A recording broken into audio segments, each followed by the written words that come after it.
I am Daniel Lucas, and welcome to Book 101 Review.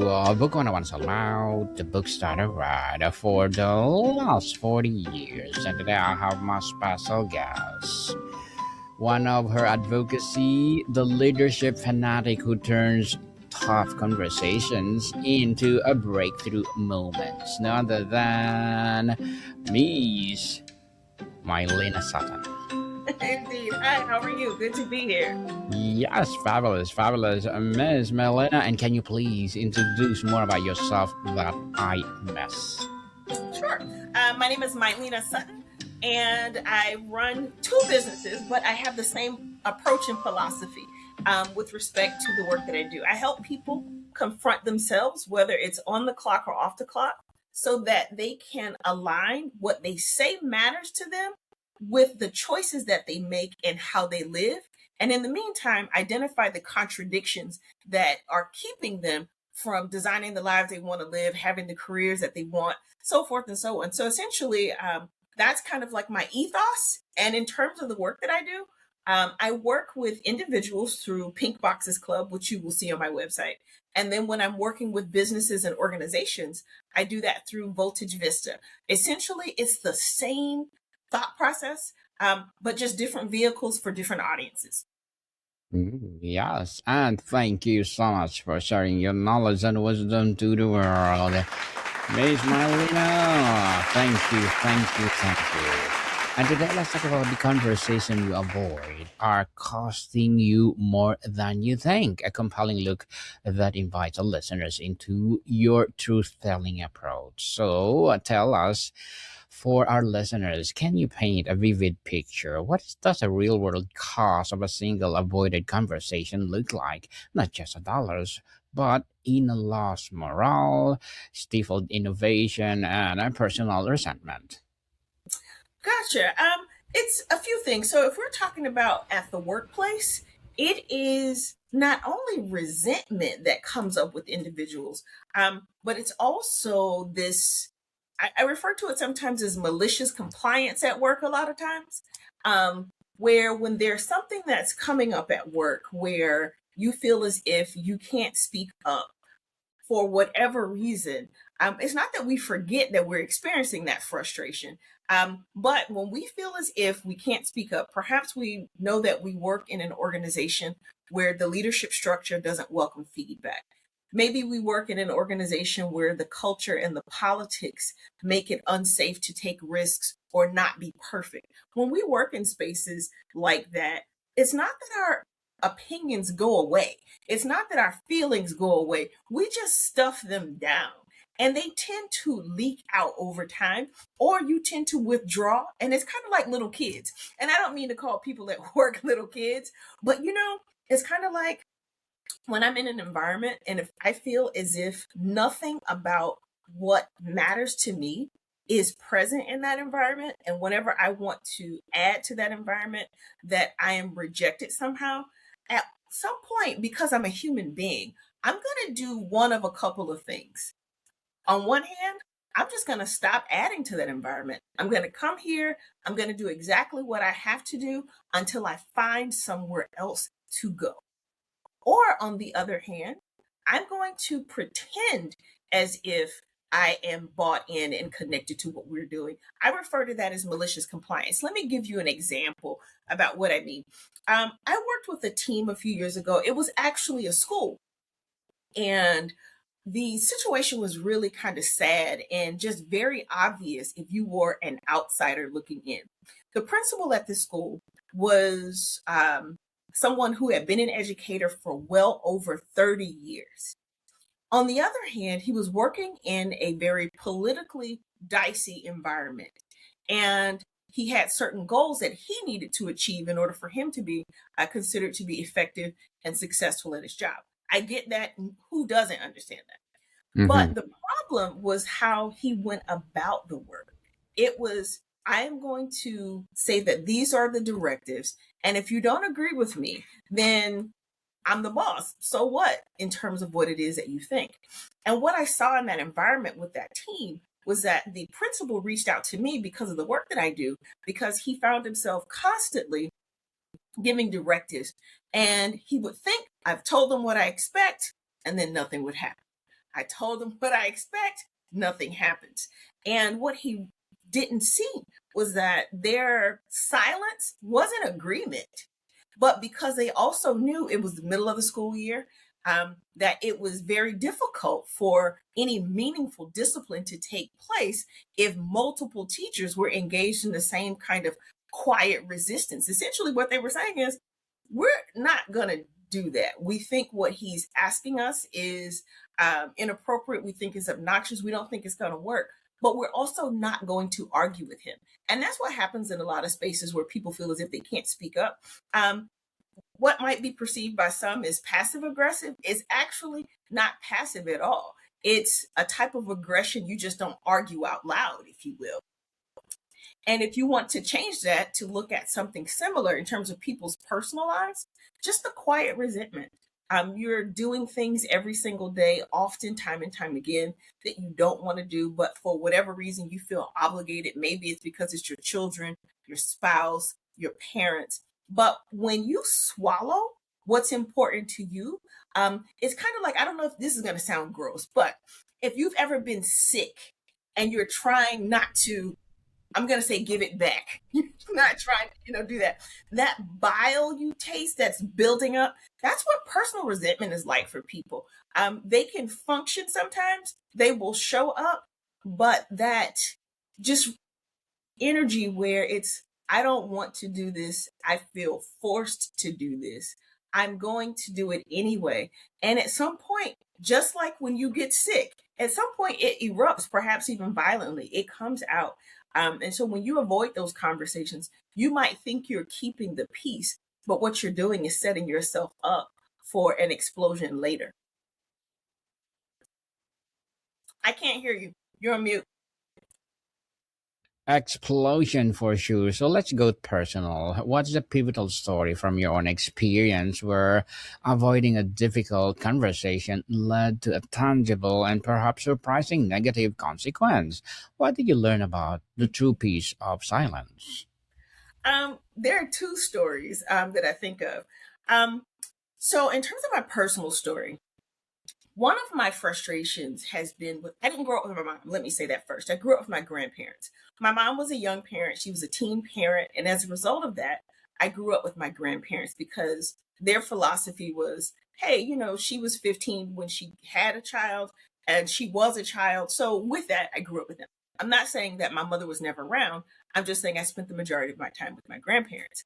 Well, the challenge that I have, and frankly, I'm still working on this challenge with my mother, because where I struggle, my mother is a very emotional person, very, very sensitive.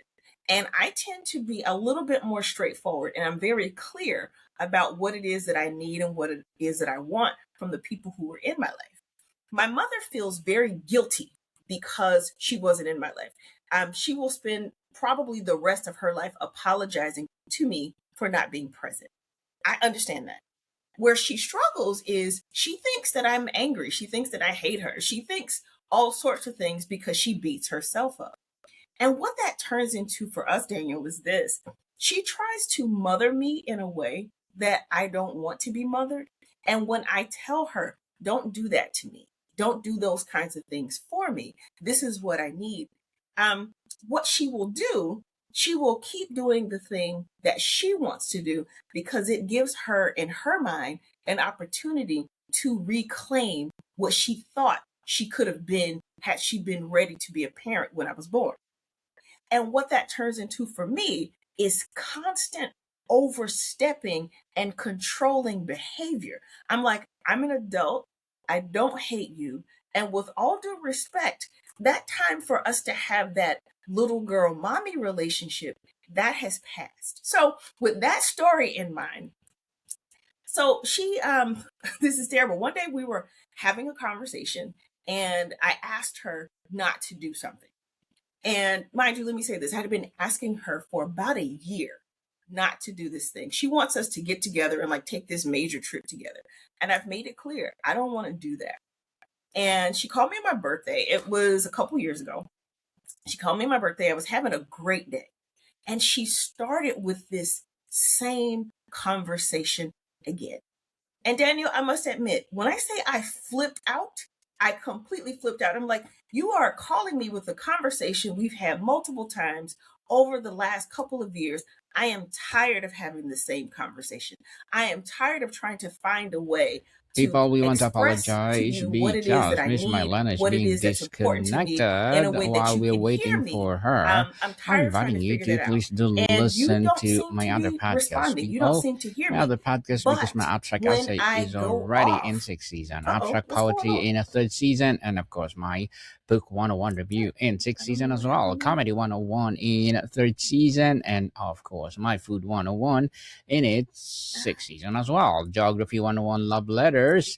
Movie 101 review, music 101 our 4th season, and science 101 and sex Mm-hmm. 101 in its Okay, fourth good. I'm just season. trying to Trivia see. 101, Law 101, Mental Health 101, Motivation 101, Entrepreneurship 101, and Bible Verses 101 are my baby podcasts. Please listen to them wherever you listen your podcasts. So Miss Mylena is not here yet. So while waiting for her, let's listen to one of my audiobooks, people. Audiobooks, because my audiobooks are available on Audible or on Apple Podcasts. So I think Miss Mylena is here. Okay, Ms. Mylena, let's continue our discussion. So, we often rationalize avoidance as being nice or diplomatic. How do you help leaders and individuals reframe not having the hard conversation as actually being a form of cowardice or neglect? Necessarily like to frame it as cowardice. I think when you put it in those kinds of terms, I don't think people can actually hear you. They get lost in defending themselves. What I focus on is this: if you don't have that conversation, how much more time do you want to waste circling?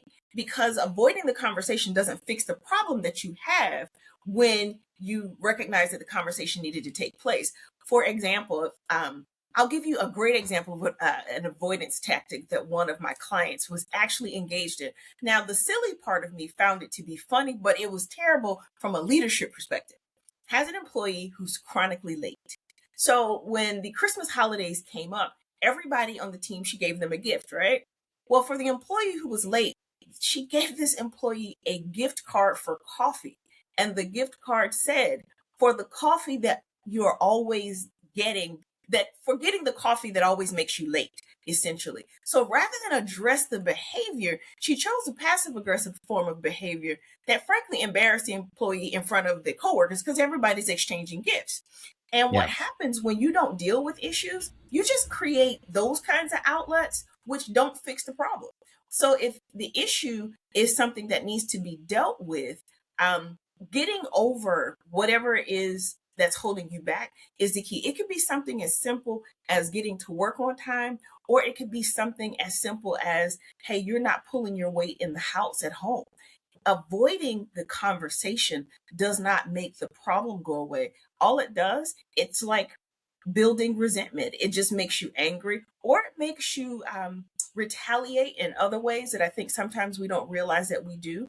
And then we see how we can wind up warring. So, you don't clean your part of the house. Well, I'm going to stop cleaning my part of the house. You won't wash dishes. So I'm only going to make enough dinner for me.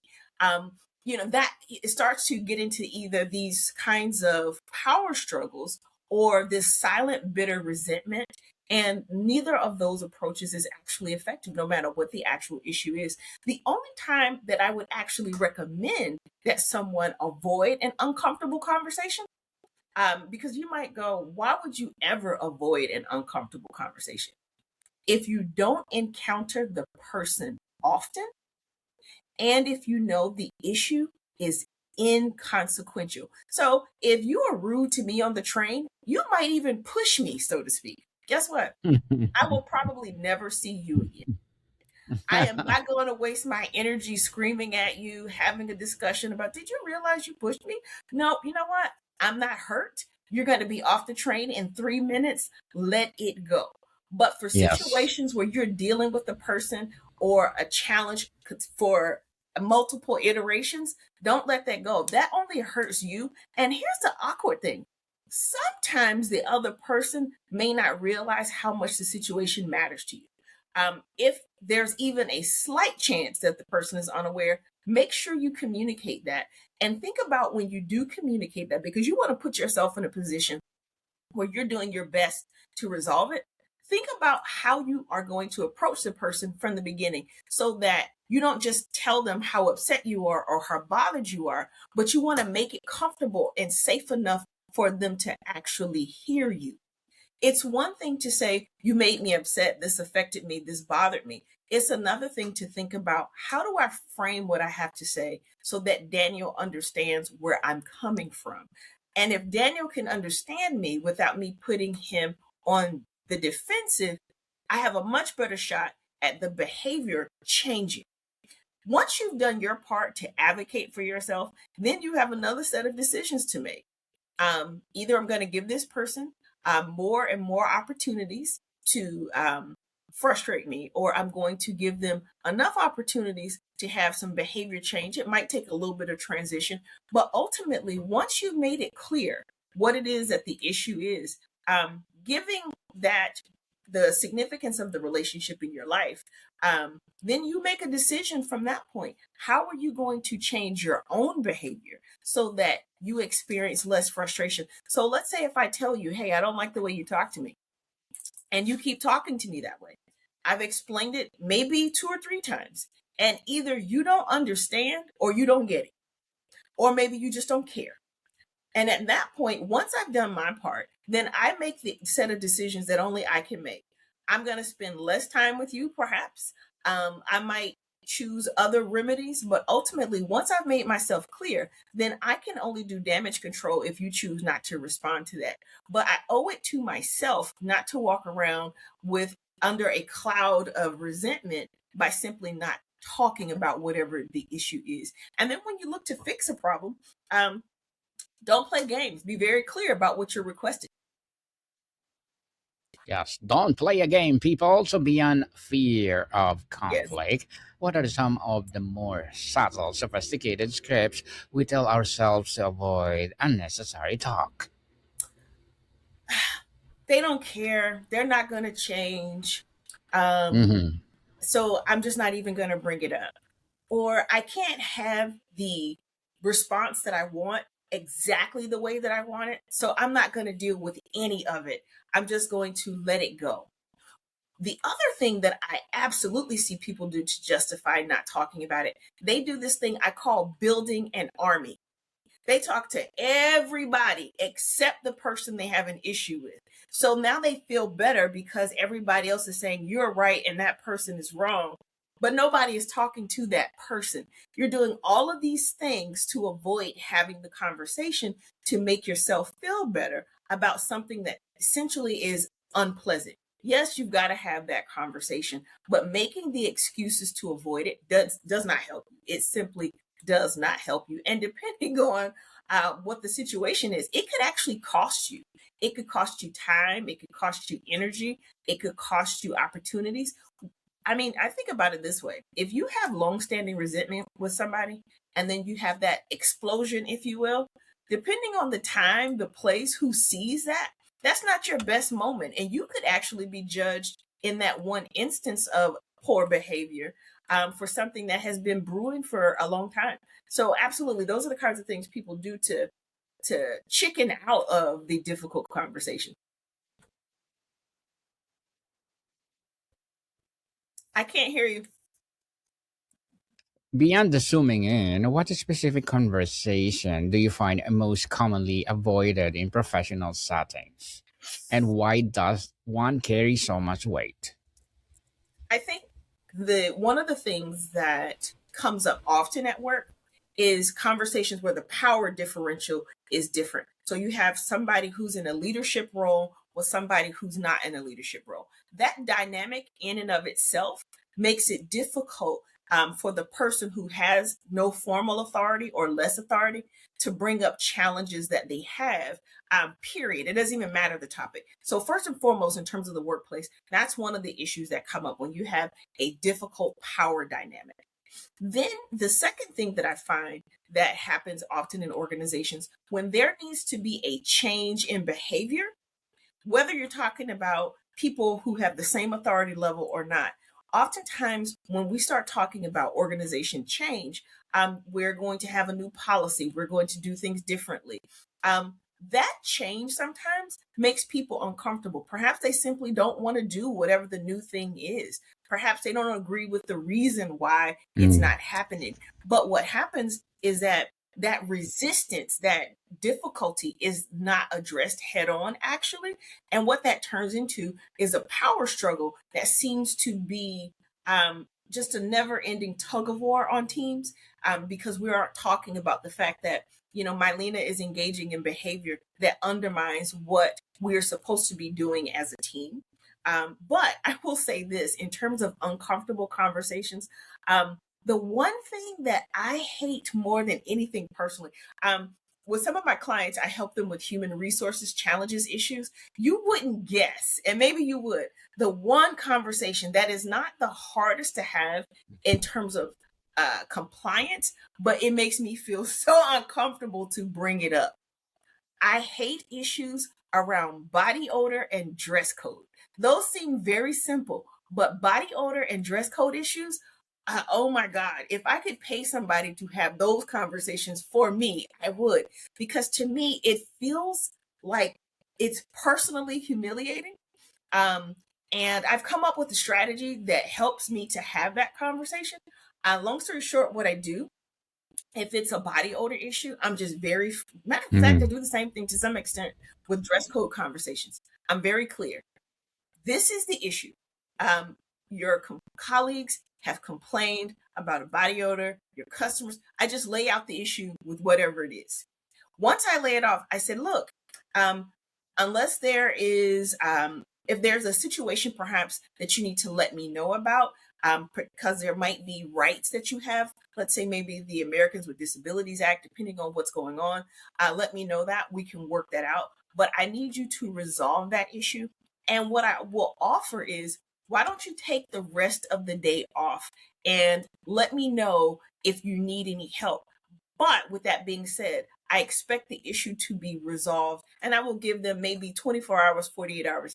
The reason I offer to let them go home is because can you imagine how you would feel if you're having a conversation with somebody and they just told you you smell bad or maybe your clothes smell bad? I don't necessarily want you to have to pretend that you aren't having any sort of feelings about that conversation. So I want to give you space to go home, to collect yourself, and then if you have something that you want to say in response to that, making sure you know that the door is open. But those are my two personal ones that I hate: body odor and dress code, because they just seem like such a personal thing for people. But if it's a problem, it's a problem. Indeed, the body order, Miss Marlena. So tell us, what are your short-term and long-term goals? That's my short-term personal goal, actually. I want to lose weight. So that's just my short-term personal goal. And so what I'm working on is changing my work schedule in such a way where I go work out first thing in the morning. I've learned that my best commitment to myself when it comes to health is to do those kinds of things first thing in the morning. If I tell you I'm going to work out in the afternoon, I am lying to you. I am not going to do it. So, in general, working on that in terms of a short term goal. Long term goal, believe it or not, what I'm trying to position myself for right now, I want to develop the expertise to be a historian in terms of conflict. And I would like to travel the world looking at historical conflict and how to analyze that through a leadership lens. Well, good luck to your goals, Ms. Marlena, and looking forward for more success. And can you please recommend a book or books that influence your journey, There are a couple of books Miss actually Marlena? that I love. One is called Smart. Can you hear me? So one of the Yes. books is called Smart Trust. I absolutely love Smart Trust. And the reason being is that the book focuses on helping people figure out how to communicate when they believe the situation is difficult or sensitive. So, Smart Trust is probably one of my absolute favorite books to read. And then, on the other hand, in terms of just looking at someone's life, in terms of building compassion, the book that I read recently is Richard Pryor's autobiography. Um, it was perhaps one of the most provocative books I've ever seen in terms of helping you to see how a person, uh, whether they are in a professional setting or in a personal setting, you can't really turn off your personal life. You can try to manage it when you're in public, so to speak, or in front of your colleagues, but who you are is really who you are. So, with Richard Pryor's book, his life in many ways was just a really sad story. And to me, it just kind of proved one of the things that I often say, and that's all leadership is personal, because I think we take all of our stuff with us, even if we're at work and in professional settings. And the Richard Pryor story is just phenomenal, very painful. He worked out all of his problems on stage in front of the world. When I say all of them, I mean everything from womanizing to addiction to all sorts of stuff. So if I had to recommend two right now, Smart Trust and the Richard Pryor memoir. Thank you for that recommended books, Miss Mylena. Thank you, thank you, thank you. And to wrap up our discussion for today, to bring it home with your trademark directness, what is one specific avoided conversation that you suspect a lot of our listeners are carrying right now? What is the first sentence you challenge them to say this week to start changing the cost in an investment?